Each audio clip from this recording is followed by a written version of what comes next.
Greetings. We're just here in camp.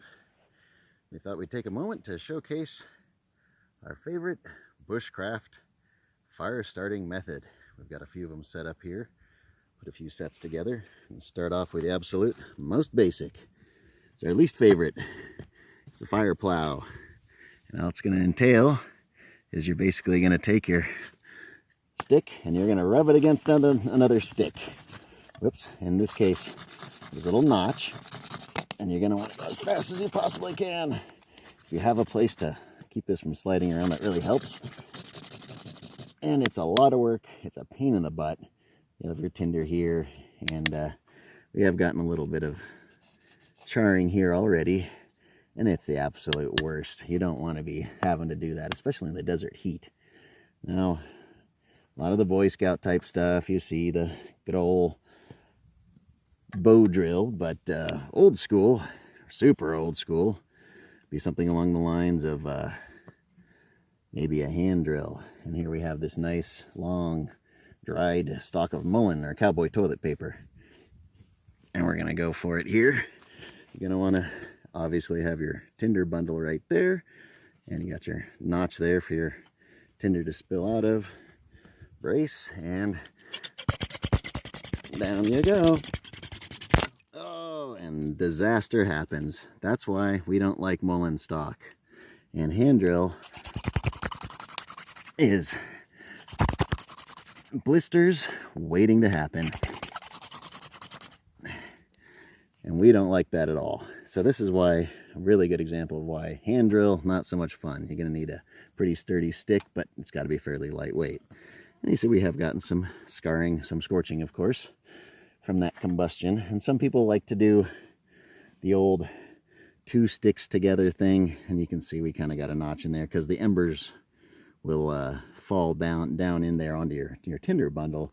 But our problem is that the sticks always come apart because the knots never really work. But it does get the job done if you don't have a big nice piece like this, or can't get a piece like this to carve yourself a little fireboard or hearth, they might call it. But paracord's stretchy, the knots come undone. And say our second most favorite of the bushcraft wilderness survival type things, the old bow drill. Bearing block, bow, paracord, and let's see if we can do this without total disaster. There you go. There's smoke already, and we would be able to get fire pretty easily with, you know, maybe 60 seconds of work if we have the right woods and conditions.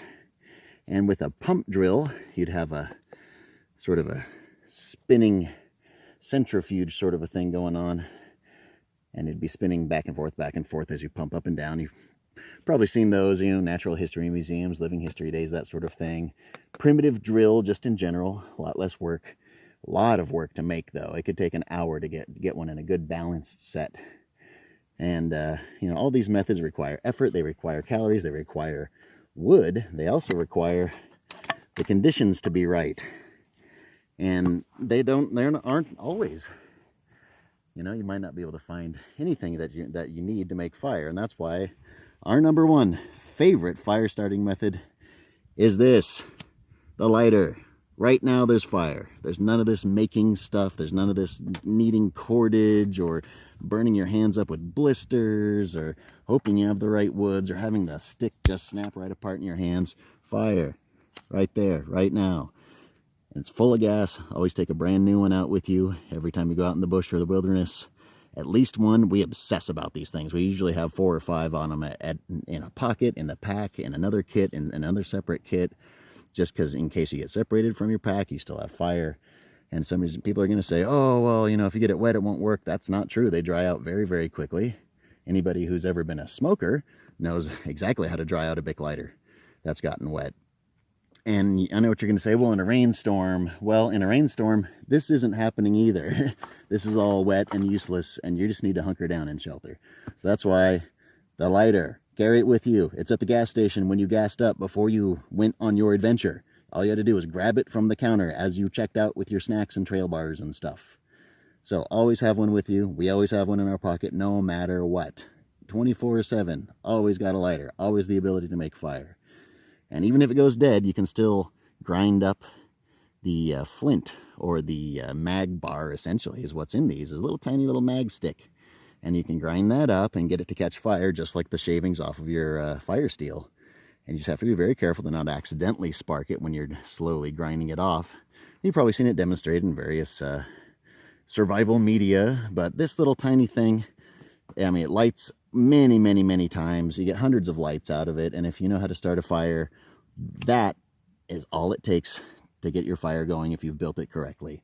And so that's why, reason number 75, why the Bic lighter is our favorite choice for bushcraft fire starting. Forget all that stuff and just put that in your pocket. And we want to thank you so much for joining us in camp to look at our favorite bushcraft fire starting method.